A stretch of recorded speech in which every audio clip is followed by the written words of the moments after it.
مارشيلو باتي مهندس معانا في الجروب. هو بيتكلم على انه احنا بدأنا الموضوع من نواة من حوالي 6 سنوات تقريبا. احنا بنتكلم النهارده على طفرة في مجال الطاقة، طفرة من الناحية الاقتصادية وطفرة من ناحية انقاذ العالم كمان من ظاهرة الاحتباس الحراري. احنا بدأنا الموضوع بهدف بيئي واجتماعي تماما.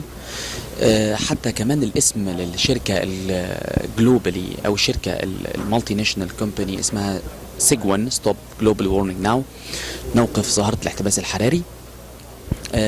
بالنسبة لدور الحكومة الإيطالية، احنا الحكومة الإيطالية تعلم عن الموضوع من فترة، والسفارة الإيطالية كمان كانت معانا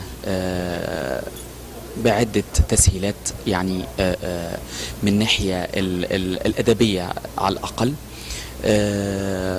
احنا النهاردة عندنا ابليكيشن على الأرض عن طريق المخترع المصري الباشمهندس طارق هاشم. احنا بدأنا الموضوع بحاجة نواة بسيطة. النهاردة احنا قدرنا ان احنا نطلع ابليكيشن بيطلع كهرباء 300 كيلو وات بر اور.